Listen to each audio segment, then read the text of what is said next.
Today we have with us Dr. Jennifer Bryson. Thank you for joining us. I'm going to read a quick bio so that our audience can familiarize themselves with your work here.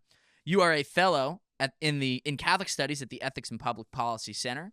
You have a BA from Stanford in Political Science, a master's from Yale in History, a PhD from Yale in Greco-Arabic and Islamic Studies. You've worked as a college professor. You are a writer, so you've written about the Catholic Church. You've written about anthropology, foreign affairs, and keeping politics out of sports. That is something I like quite a bit and would love to talk to you about. And lest we forget it, you were an interrogator for the Defense Intelligence Agency, and now you've dedicated yourself to translating Ida Görres' work. Did I pronounce her name correctly?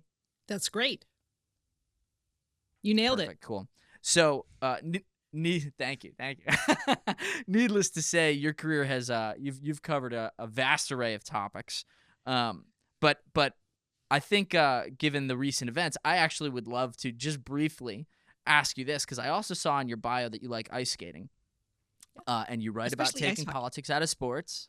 So you're Matt's a hockey huge hockey fan. Okay? You guys are going to have a lot to talk about. I'm a huge hockey fan. I'll go I'm if you'd like. You guys can just do a hockey podcast. That's fine. Yeah, that's it. That's the I don't have a name off the top of my head. That's okay. I'm a huge Rangers fan, but for the purpose of this this conversation and taking politics out of sports, it seemed to me that there was less politics in the Olympics this time around. I'm just curious if you noticed that as well. I am not so sure about less. Okay. Especially, where's my blind spot? Well, especially with some of the specific sports of the American national teams. You know, we had an overall American national team, but the specific sports are run by sort of subdivisions. You know, like there's American skiing, etc. And in some of those, we had, I think, a lot more politics than we needed. However, the Olympics are much more regulated. And one thing we did not see that I was very pleased is we did not see uniforms being used as advertising platforms, because a concern that I have, not only does it ruin sports, but that then involves essentially coercing players to go along with whatever the message, symbol, slogan is in order to be allowed to play, which I think is profoundly unfair to the athletes. So we did not see that at the Olympics. That's the good news.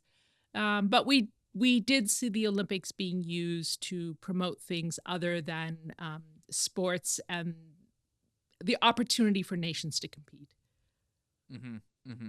I mean, I suppose it takes away from patriotism, right? Like the whole purpose of the Olympics is to foster patriotism for one's country, and when it becomes connected to an ideology, it ruins that.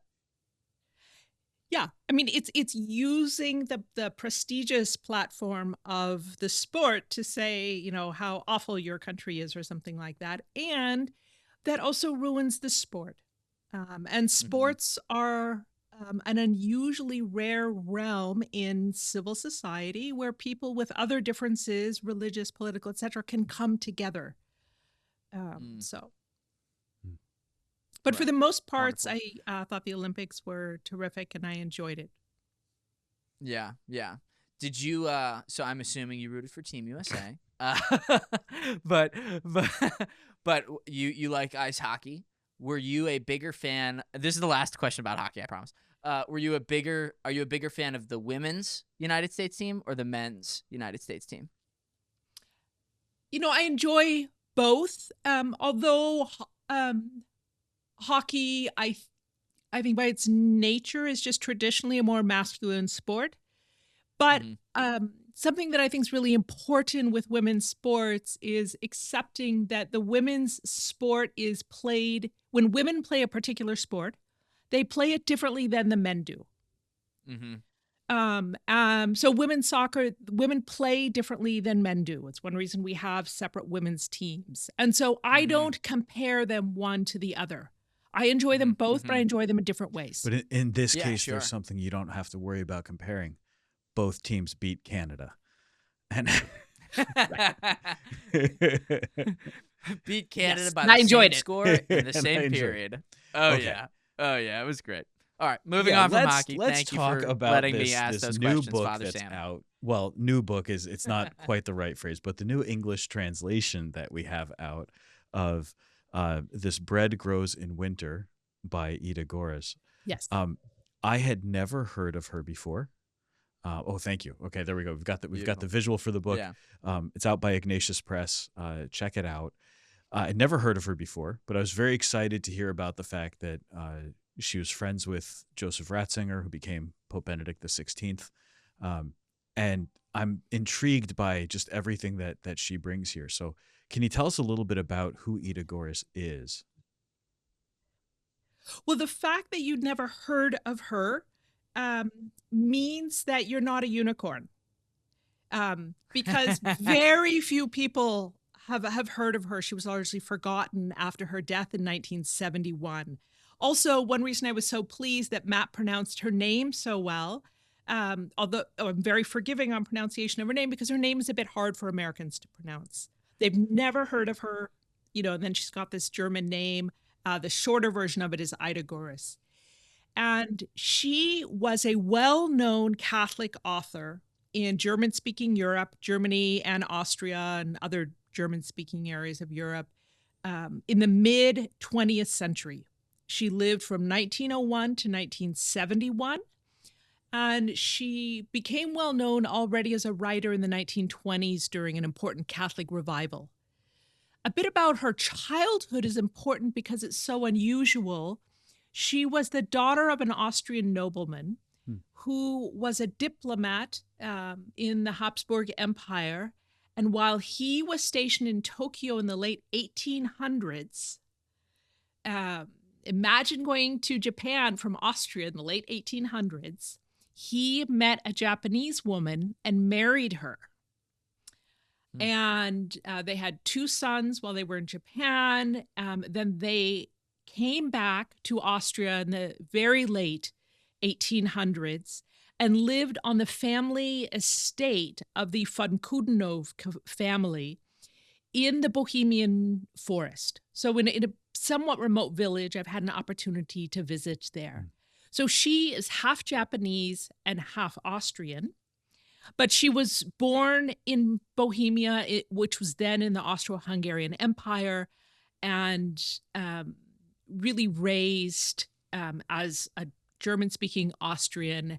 And she has, by her own account, her greatest second love was England. She knew much more about England and spoke English fluently. She had an English-speaking nanny. So she was much closer to England, for example, than Japan.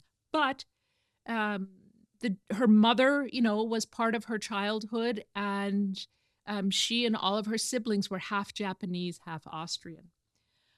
She had a religious awakening at age 14. She'd been baptized 2 days after her birth, but had a very cold experience of Catholicism growing up. It was just very uninteresting, just something you did every day. She even compares it to being like brushing your teeth. It's just something you do. But at age 14, she discovered the saints, starting with St. Francis. And her account of this is very beautiful. And the realization was that St. Francis was a real person who was living his life for someone else. In English, we would capitalize that someone else. And whose life was a conversation with that someone else, with God. As opposed to heroes she had read about in novels as a child growing up. Here was something real to her. And that spiritual awakening at age 14 changed the trajectory of her entire life. The entire rest of her life was dedicated to the church, primarily as an author. And in that writing career, what was she covering? I mean, was she a theologian by background or training, a philosopher? Did she just write commentaries and was especially talented with that? What was the background? So very gifted writer and a sense for poetry from a very young age as a teen. Her specialties in writing were primarily about hagiography and the saints. So the saints themselves, she wrote about many of them, and also the question, what is sanctity? And she also wrote about the church, like what is the church, and what does it mean to have faith in the church in a modern era when there are other viewpoints and worldviews that either suggest we should leave our faith or suggest, well, we should be Catholic, but we should be spiritual, but not religious. She challenges all of that because she understands these modern ideologies, and she loved the church. She's one thing that's so interesting about her, and her friends such as Joseph Ratzinger and Joseph Pieper were aware of this aspect of her work, was that she was highly learned. So she had studied church history extensively. She had studied some philosophy, some theology, very learned also in literature, which I think helps her understanding of the human person. She was an amazing observer of people, and that comes out in her work. And yet she was not an academic. And thus, for one thing, she was not in one of the silos, either theology or philosophy or history. She draws from all of them. In addition, because she wasn't an academic, she had a great deal of intellectual and spiritual independence. So as these academic disciplines, especially after World War II in Germany, start to become more and more liberal, and there are all of these internal fights inside the university faculty with certain left-wing views starting to gain more and more power, she has the freedom to be outside of those silos. So she's also valuable as a commentator on them. And we see this, for example, in Bread Grows in Winter, in chapter 4 of the book, which is on the spirituality of studying theology. So Bread Grows in Winter has 4 essays, 2 lectures from 1967 to 70. And in chapter 4, for example, on the spirituality of studying theology, she's offering some very important criticisms and challenges to what's starting to happen in the theology departments in Germany. And it's a lecture she gave to lay theologians. This growth in lay theology is also a new thing at the time. And we're also seeing a transition from today, what we would call theology to religious studies, but they're calling it theology. And as an outsider, but also somebody who's learned enough to understand the inside debates, she points out, look, this is fundamentally a field about God. This isn't a field that is only about things one learns in books, and thus the disposition of the person doing theology is going to have an impact on whether what is going on is mere academic study or actually a study of God. So that's a bit how she fits in across these fields, but also highly capable and having valuable insights in multiple areas. Yeah, she sounds really fascinating. Maybe then we can dive in a little bit to Bread Grows in Winter here. You talk about this being a collection of essays and a couple of lectures spread out over a few years. I'm remembering a time in seminary when I was assigned a paper. We could choose any theologian's work and write about it. And I grabbed a book. It was an Ignatius Press book of a collection of Joseph Ratzinger's writings. And I said, I want to use this one. And my professor said, well, that's great. But no, don't use that. Instead, I want you to pick one of his books. He said, you got to keep, this is a collection of things. And I went, oh, and he goes, if you want to learn how to read Ratzinger, start here. And then if you want, then take one of his books. So take one of the books, give a coherent theology, give a coherent beginning, middle, and end. Whereas this is going to teach you something about just how to read him. So I got to know Ratzinger through this collection, and it was really helpful for me. And there's Ignatius Press has done a whole bunch of those, like these collections of Ratzinger's writings, and they're always thematic. So there is a coherence to them, but because they are distinct things, it can be helpful to just get to a one particular book. So tell me a little bit about how Ida Görres is represented here in this collection, Bread Grows in Winter. Sure. So since bread grows in winter represents this very specific time window from 1967 to 1970, it's a window into how she was one of the important voices throwing up some warning flares and caution flags at what was a mix of chaos, cataclysmic breakdown, spirit of experimentation without boundaries. And she's also interesting for this, criticism of the craziness that's going on in the 1960s into the early 70s, because she was not a reactionary. She was not one who said, stop, grab the emergency brake. We've got to go back to the past.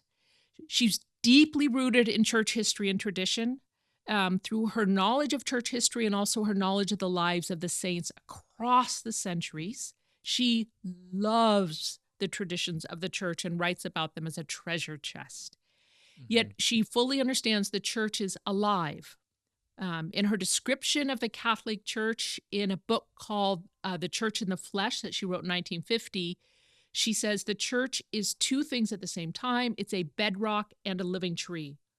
Bedrock being that granite layer that's not going anywhere, and living tree being alive, going through these cycles of losing its leaves in the winter, but then flourishing in the spring and summer. And so she's also approaching the church after the Second Vatican Council with this understanding of both of those together. And thus, she isn't only saying, stop any innovation is bad. She's aware that the church goes through periods of renewal and has potential for renewal and growth. But because she's rooted, she also... in Bread Grows in Winter, for example, in the chapter with the dramatic title Demolition Troops in the Church, which she wrote in 1969. I like that title a lot. She has, and the chapter is powerful. She has beautiful images from nature about, for example, one she uses is the image of human-built levees for a coastal community, and how levees that have been built up over many centuries are what make it possible for a human civilization on a low coastline to survive, to guide the water and keep the dangerous, threatening, really existentially threatening ocean waters from just simply swallowing up the human community in flat coastal lands. And so she uses that image and talks about how one shouldn't just get rid of all the levees overnight. One should stop to think, well, why are some of them there? And she compares that to the Catholic Church and how the Catholic Church has had certain barriers and boundaries that have protected the church and are there for a reason. And she says we should consider that having some of these boundaries, barriers, and protections in place has been what has helped the church to flourish. So I just find she has a fascinating, I find very wholesome and balanced view. And also, Father, to your question about, well, was she theologian, philosopher? I mentioned she crosses all of these fields. Another thing that distinguishes her from the specialists is that the audience of Ida Görres was always the laity. So she's engaged at a pretty sophisticated high level, but her heart, the passion of her heart and the purpose and focus of her writing was always to the person in the pew. And she's thinking, how can I move the man or woman in the pew from Catholic faith as sort of a cultural habit, perhaps, maybe a group identity, to discovering God and Christ and the bride of Christ in Christ, in the church that has been founded by Christ. And thus, Bread Grows in Winter, these 6 chapters are not academic debates about technical issues. They're highly informative, but they're written for a broader audience to help Catholics who are uncertain about what to do in the church when there's turmoil and uncertainty and even things that feel like threats. And it's one thing that makes Bread Grows in Winter so astonishingly relevant right today in 2026. Yeah, it sounds like along with theologian and philosopher, you could potentially throw an apologist, that she was defending the church's like foundational teachings during an era where they were under attack. Is that correct? Yes, although in her own unique way. And here I want to credit some wonderful interns I had, several who were from Franciscan University of Steubenville. And they read The Church in the Flesh together with me because I wrote a reading guide to The Church in the Flesh for book groups. And so I had them test it for me so I could get a feel of which questions kind of worked. And that's a fantastic internship. I mean, that sounds awesome. And they were great interns. So I had a great time with them as well. And so for several months, we met once a month online. And they read a chapter at a time, and then we would discuss it using my draft discussion guide. And with The Church in the Flesh, and we see these themes reflected then in Bread Grows in Winter, Church in the Flesh is written in 1950, 6 letters to Catholics, including a recent convert, who really have the zeitgeist, the spirit of the age, on an IV drip. And they're starting to say, well, maybe we don't need all this old fuddy-duddy stuff in the church, rosaries and scapulars and statues. Like, I just want to be a spiritual person. And they're also questioning, oh, goodness, isn't the church's morality a burden to evangelization? Isn't this stuff about, Christ the King in an authentic, deep spiritual sense, not the modern social media stuff going on? Isn't this a bit too much pomp and circumstance? The saints, are they even relevant today? Weren't those just old, stories that were made up? Ida Görres comes back arguing amazingly to help them understand the church and all these aspects. And I think it's a beautiful, powerful book of apologetics, but I would call it relational apologetics.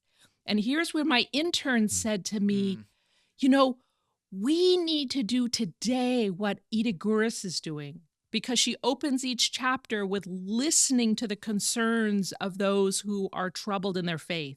She hears them. She tells them she hears them.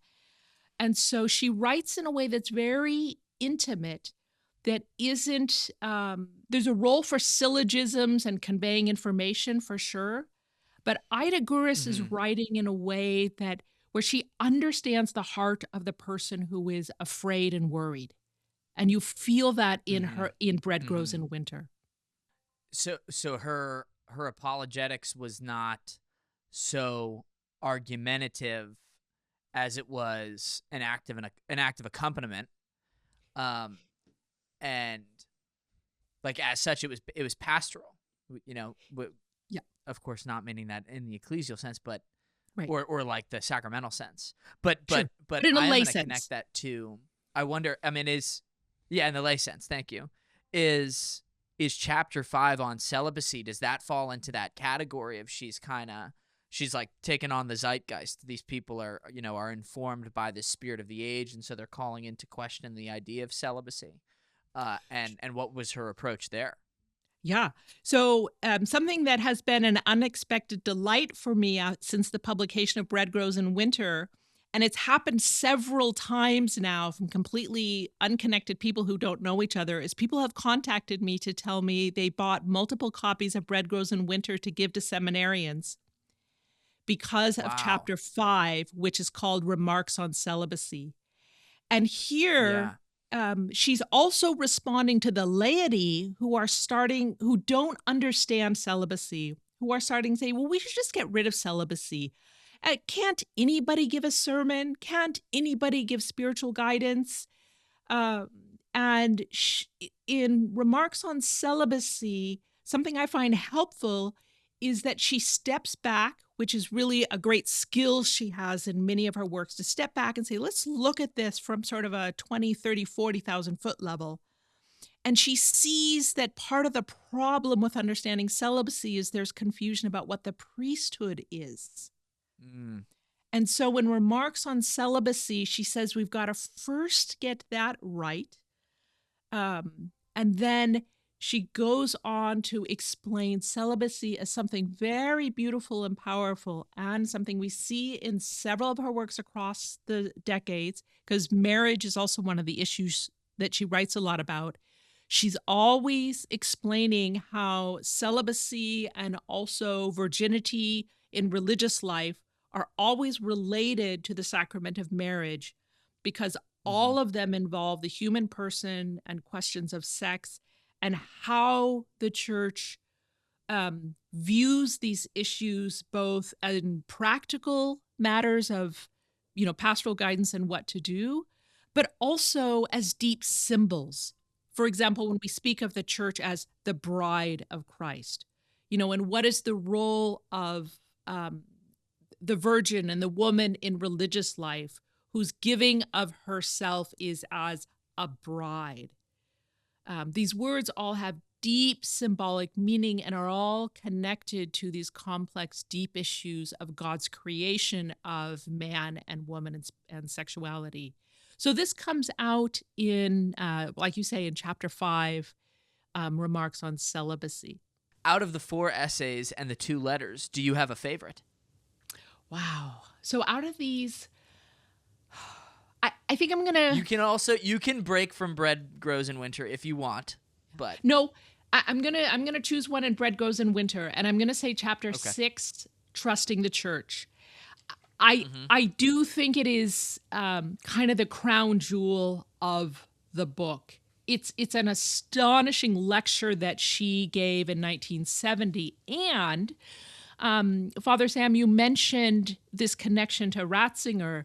So Bread Grows in Winter in the English edition from Ignatius Press includes the eulogy given by Father Ratzinger for Ida Görres in 1971. And this is not in the German edition. And I asked Ignatius Press specifically if they would try to get copyright permission to include my translation of this eulogy by Father Ratzinger, because in that eulogy, he draws extensively on one text by Ida Görres. And that text is chapter 6, Trusting the Church.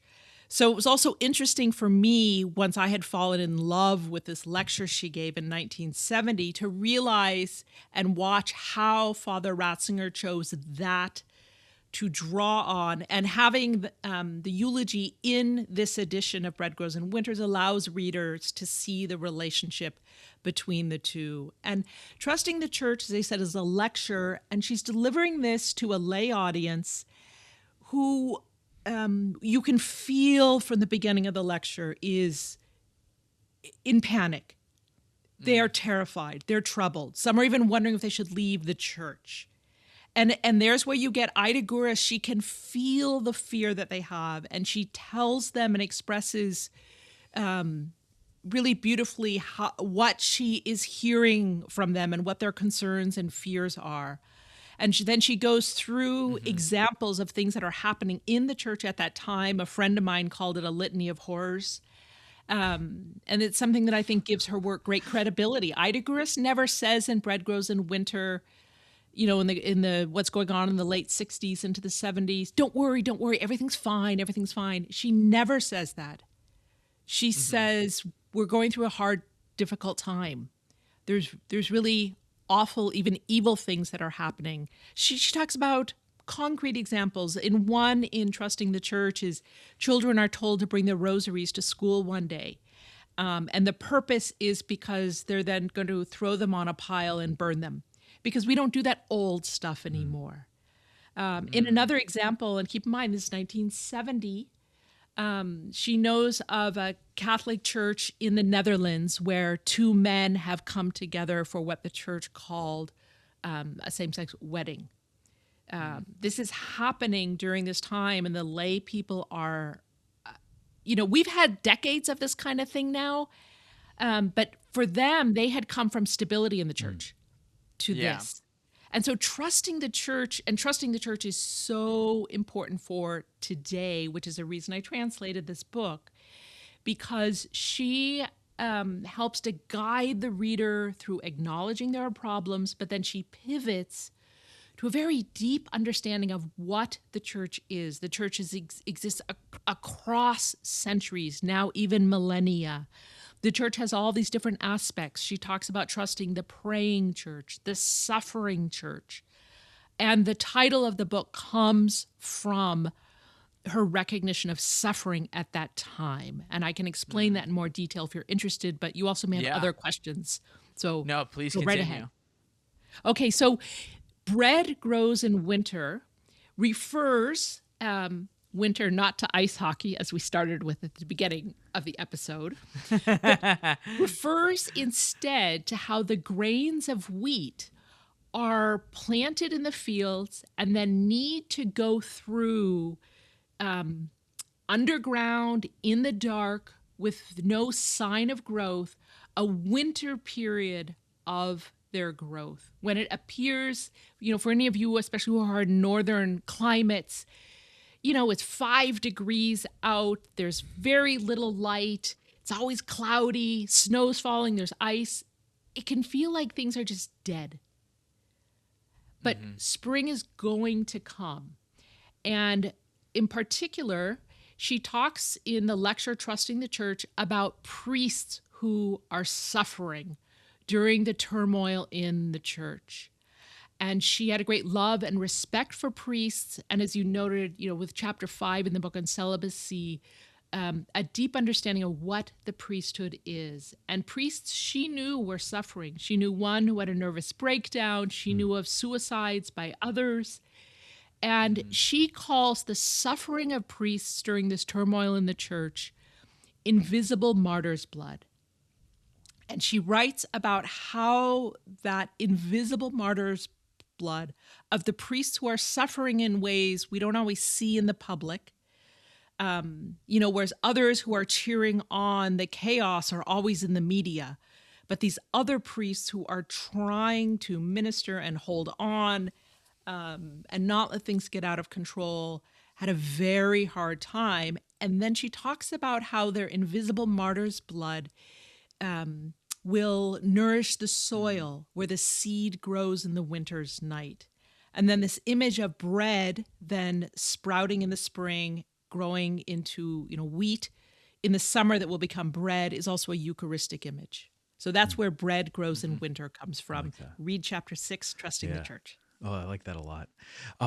As you're describing her, the way that she approaches her audience, that she's writing for lay people in the pew, that she's writing with a great honesty, but also with a great hope, that she brings in all kinds of different things from poetry to theology to current events, and just her awareness and her ability to synthesize all these things and make something digestible that people can understand, that can help them to work through things.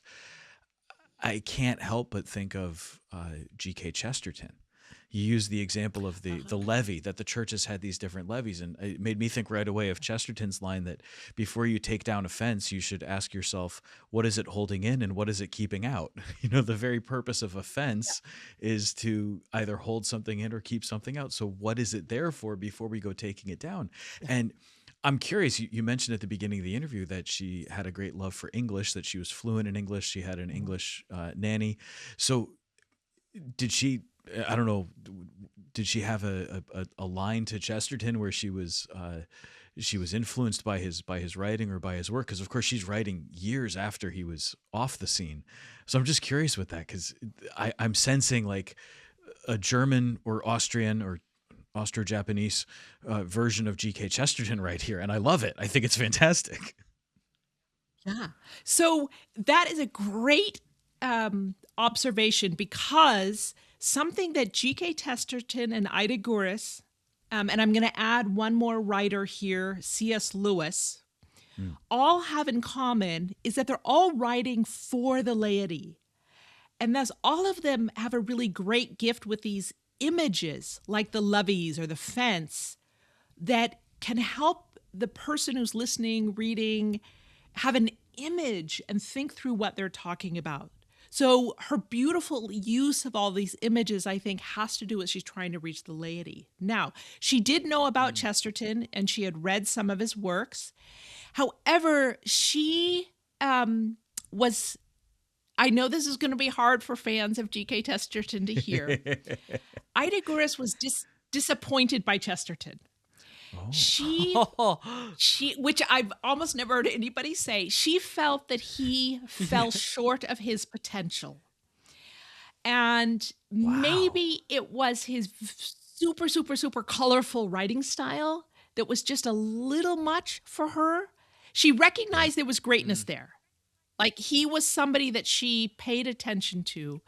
But his approach, his style, she thought was really good, but she saw him as somebody, she saw that there was a lot of greatness there in him, and she would like to have seen it come out more in his writing, whereas I think she thought that his writing just maybe had a popular level to it. I don't know, but she did know of him. Now, she also knew of C.S. by Lewis. my comparison? No, I think no. I think she would actually feel that you understood her. Oh, okay. Because I think it's a compliment, no, I think but she'd feel just in case it came across the wrong way. Yeah, no. I think she'd Ida, feel, I'm sorry. I love you. No, Father Sam understands what I'm trying to do and why there actually is a similarity there in style with Chesterton and Görres of writing in a way that is bringing big ideas, but connecting to the laity and wanting the heart and soul of the laity to be helped and supported and on fire. Okay. Yeah. She also, her greatest English love was Newman, which is a whole different level. But she also liked C.S. Lewis and translated some of his work. And at the end of her life, she corresponded some with him. And I hope to get some of that correspondence someday if it's available. Oh, wow. She corresponded with Lewis? Lewis, yeah. That's fascinating. Very cool. Very, very cool. So I'm glad you brought up Newman because for two reasons. One, I saw that she wrote a book about Newman, but it seemed to me. So I read through Our Image of Christ, a letter, and it seemed like there was some interplay between the development of doctrine and that whole letter. And I don't know how spot on. Admittedly, so I actually haven't read that essay by Newman. It's on my very long list of things to read, but. I'm gonna go on a brief tangent here, and then the question is, I guess, what's the influence on that letter? But the tangent is what I took from it was that the image of Christ it's not that it is conditioned on our time, but one of the ways that we receive it is conditioned on our time. There are ideas that are present at certain times, and so I guess the second aspect of the question, other than the general topic, is. What's the image of Christ being presented today that either she saw or that you're seeing? So you're the second person in a week to say to me, chapter 1 of Bread Grows in Winter, this what we would call an epistolary essay. It's a letter she writes to a young person who's concerned. You're the second person in a week to say, this feels like Newman and development of doctrine. And so I think your instinct is spot on, but this letter is highly accessible. It's written in the form of a letter to a person who's very concerned. And the issue that she's raising in it is that she's heard from this young person who's distraught, who's saying, I'm hearing academics especially who are just saying crazy things about Christ. And this person's starting to have kind of a crisis of belief.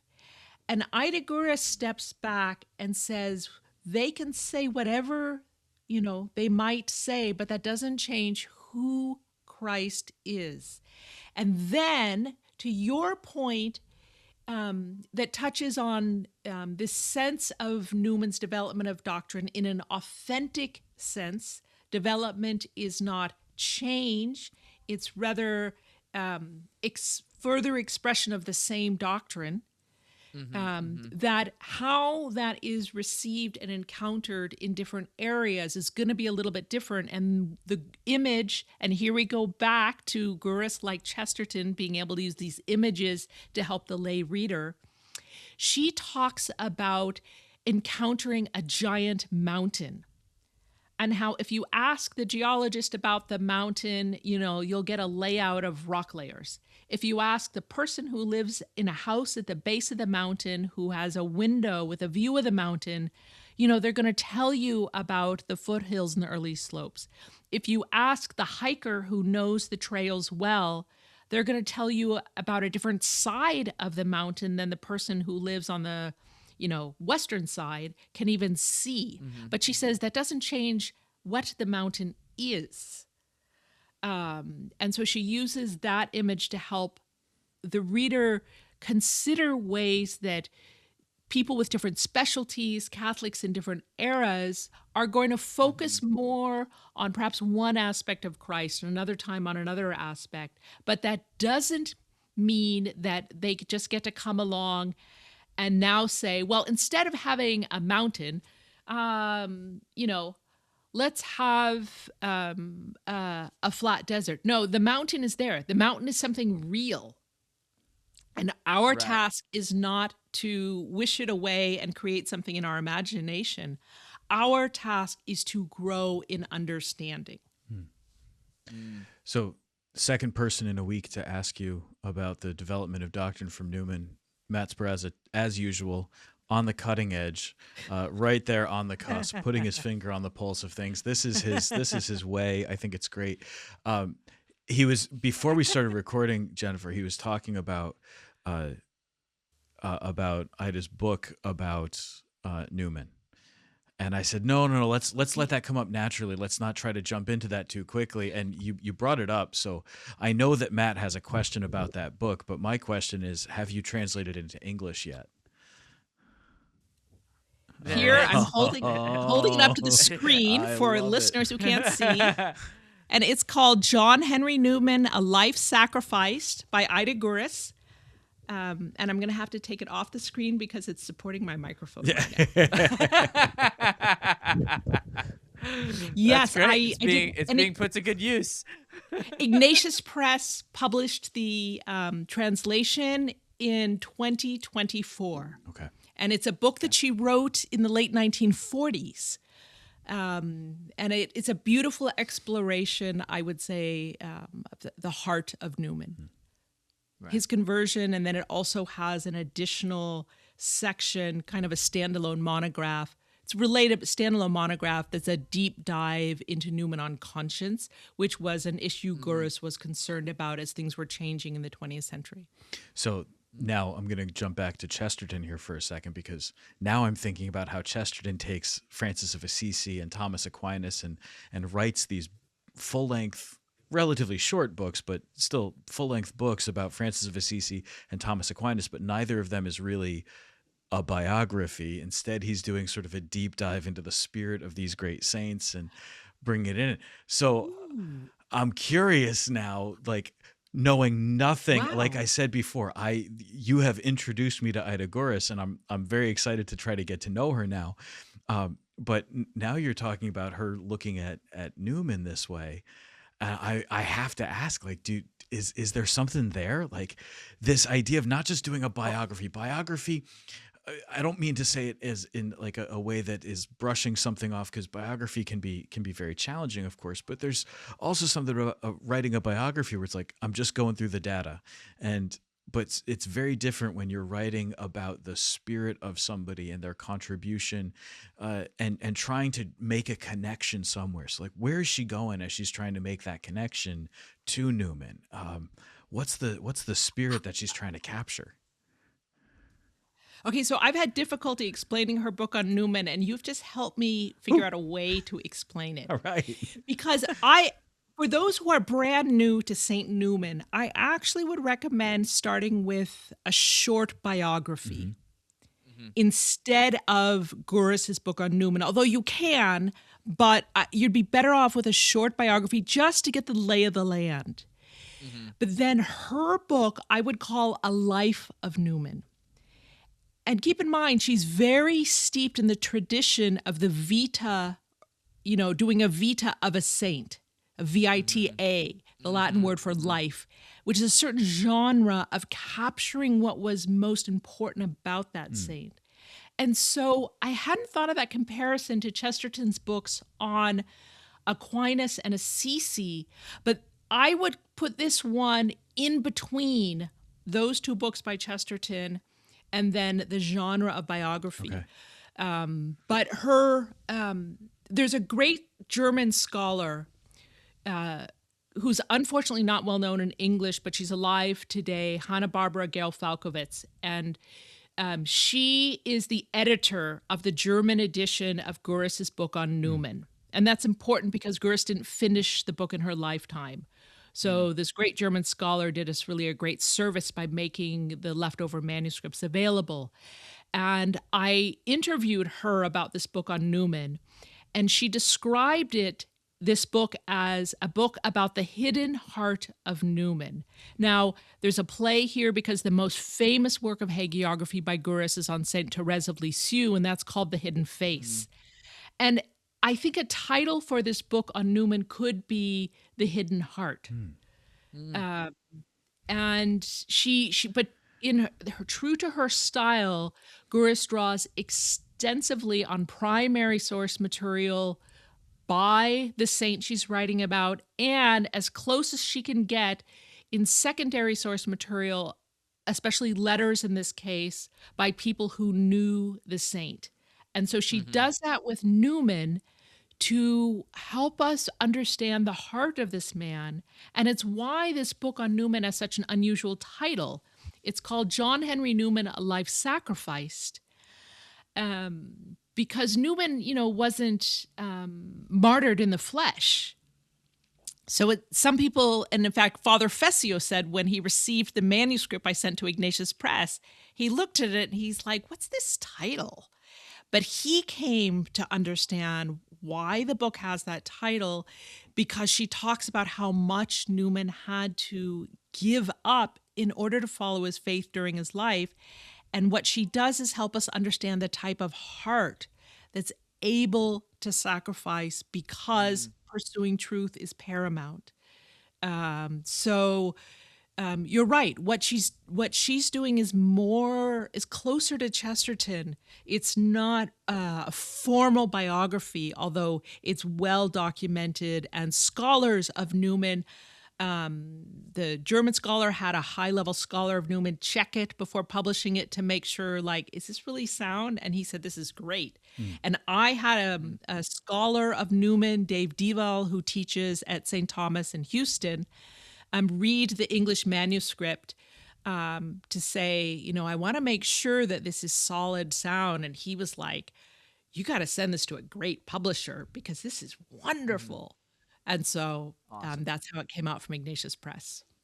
To get extra meta with this as well, Dr. Dale Alquist, who is the president of the G.K. Chesterton Society, when he was on our show, he said that Chesterton defined thinking as connecting things, and we have done nothing but connect things for the last 10 minutes between Görres and Chesterton. So that has been great fun. I'm excited to see all these connections. I think it's really good. All right. Now you've done a lot of this translation work. Sorry, go ahead.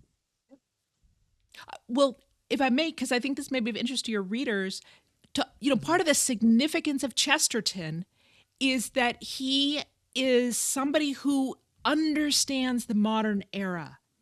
And thus he's writing to an audience that has these similar distinct influences and crazy things happening from the modern era, but he's a deeply rooted man in his faith, and thus we, can fall into him and trust him, but we relate to him and we look to him because we need help with some of these things that are happening right now. Well, Ida Görres, as a modern writer, but one whose, main work is in the early to early mid-20th century, has these deeper historical influences, and thus she's able to observe the modern things, but they are not the primary thing forming her. Her faith is what is primary.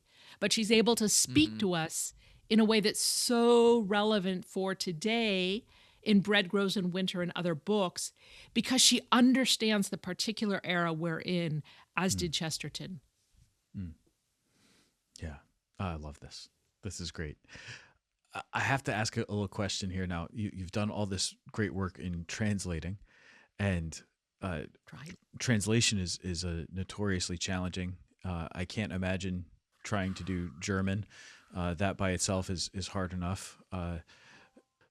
So I love that you've done the work of the translations and everything. But looking at your website, which I'll ask you to say the name of your website also here in a second, because I can't remember what it is. But there's so many other areas that you've covered, so many different topics that you've written about, that you've commented on, so many different places that you've been, and then just your overall career trajectory. But there was one thing on your website, which again, in 5, 4, 3, 2, 1, you'll say it, but what is your puppet show? I need to ask about that. Like, that has been just burning on my heart. So please, first tell us your website so people can check out more about you. And then please explain your puppet show to me, because this is... And the coloring book. The coloring book as well. It's just fascinating to me. So please, I'm sorry. Go ahead. And there's a Chesterton connection in this. So hold on. Oh my gosh. My website is jenniferbryson.net. Okay. And Bryson is spelled Bryson. So just simply jenniferbryson.net. And one of my hobbies, that's one of my great loves, is puppetry. And I have a small, very simple amateur puppet, group called Flying Fox. We do some puppet shows here in Nebraska. But also I've connected my puppetry with my Catholic faith, in that the catalyst to my conversion experience was an encounter I had with God as creator. And that was while I was studying Marxism-Leninism in East Germany. So we'll leave that aside. Long story. But right. Just discovering drop that there. I was there God when the wall came down, creator. but whatever, it's fine. No, before that, actually. That, okay. And I tell that story. It's available on the Coming Home Network. So cool. But because I came to belief in God, and not belief in an intellectual sense, but I got to experience a little window into knowing God and God's presence, in realizing, and it was God as creator. One of my great passions has always been the theology of creation. So when I studied history at Yale, I did medieval intellectual history with a bit of a focus on the theology and philosophy of creation and the medieval thinkers. Now, fast forward with my love for puppetry on the side, I created a puppet show when I was teaching Sunday school classes at the cathedral in Washington, D.C. of St. Matthew. I taught 6-year-olds and 7-year-olds for 2 years. And the book we had was not very helpful. And I could tell that the way things were presented in the book, the children had a really hard time connecting with it. But they told me, because I had no idea what to do, and how to teach Sunday school. So I said, God, help me. I want to help these children, but I've never done this before. So I asked the children from their first year when they were 5 years old, I said, what do you remember from last year? Because I knew that would tell me how they learn. 100% of the children in my class told me about a play they were in. And so I knew, okay, we're going to do some type of something to do with theater. And with my love of puppets, I came up with the idea of, well, I'll have the children do a puppet show. And I wanted to make sure the children were getting to know the Bible, because that has sometimes been a gap in Catholic education for children. And I love the Bible. So I thought, well, I'll have the children do a puppet show of a Bible story. And of course, it was my favorite story in the Bible, which is Genesis 1:1 to 2:3. So I created a puppet show that tells the story of the 7 days of creation using puppets. And we've since done, there was a small international video competition to perform the puppet show, The Days of Creation. And because the text of the puppet show is the text of the Bible, I've created a guide to performing the puppet show in a couple languages. Awesome. So I'm always on the lookout for somebody who's wild and crazy enough, with enough love for the fact that God created us, as the Bible tells the story, the 7 days of creation.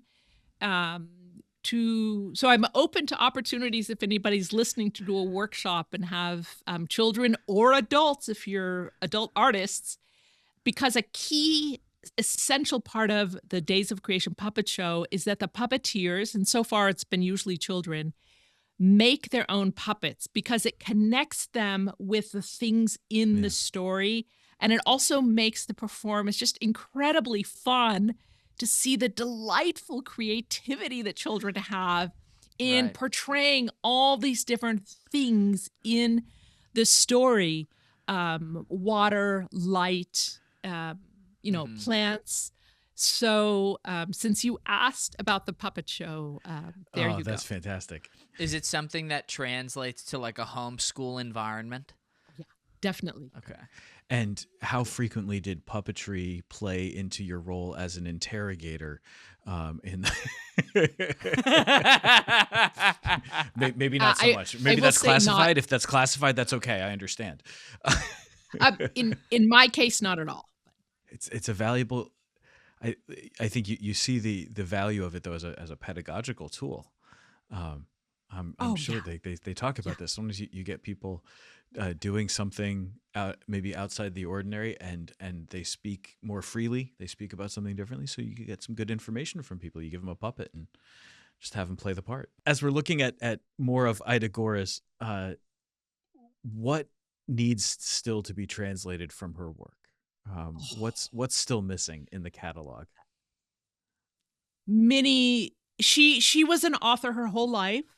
She married relatively late. She had been a consecrated virgin and then married, was released from her vows, and she didn't marry until the mid-1930s. And she and her husband experienced the pain of infertility. And she writes about this in very beautiful ways. It was the single greatest pain that she experienced during her lifetime. But she knew that God still needed her, and she poured her heart into her role as a wife and as a writer. And she was a very prolific writer. There's still many books to be translated, I hope, because I think she's a valuable voice for Catholics to make available.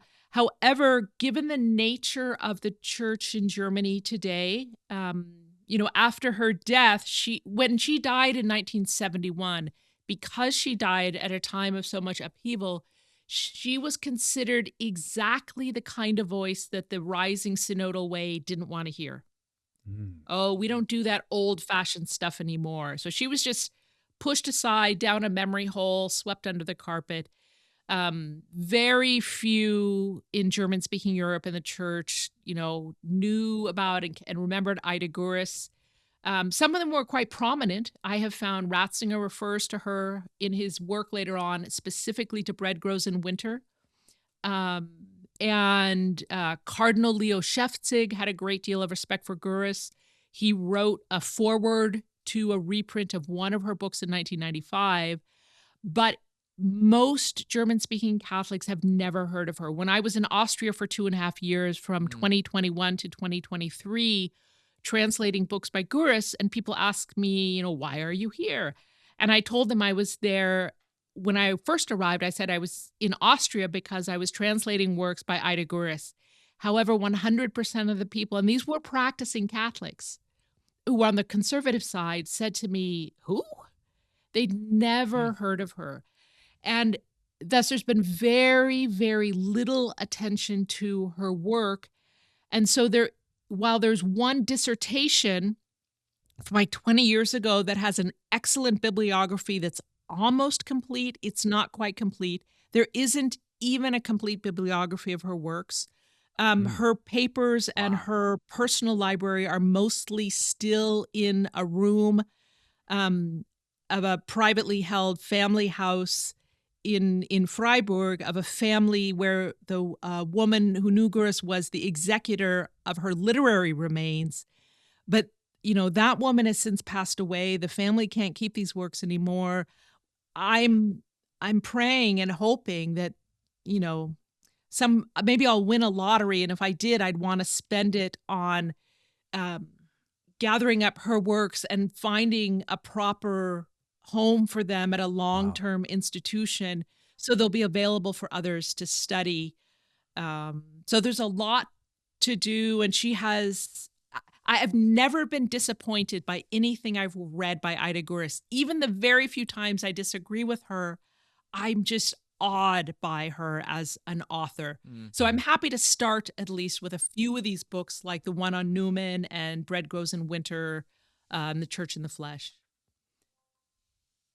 Awesome. I love it. It's and her work has been translated into, I've lost track, but I think, so I've done a lot of research trying to find all the translations of her works. And so far, I have a bibliography that has about 16 different languages.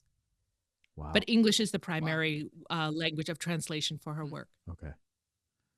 That's pretty fascinating. And that also speaks to her relevance, that she's been found, people from so many different cultures have found her relevant. So, for example, Bishop Erik Varden of Norway wrote the foreword to Bread Grows in Winter. And a friend of mine who's a priest of Opus Dei in Nigeria loves Ida Görres.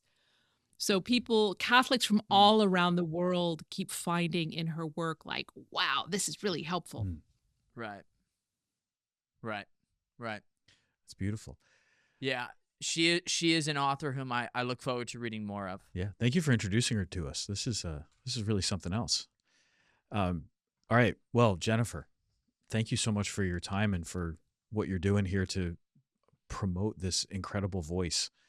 She's not a voice I've heard before, and I'm excited to get to know it. Like Matt said, Bread Grows in Winter is available from Ignatius Press, ignatius.com, and you can find out more about. And Jennifer Bryson, Dr. Jennifer Bryson, you can find more of her work at jenniferbryson.net. That's right. Yes. Thanks so much for being with us today. Thank you. Thank you. It was delightful to be on The Tangent. Thanks for watching today's video. Let us know what you thought down below, and don't forget to like and subscribe.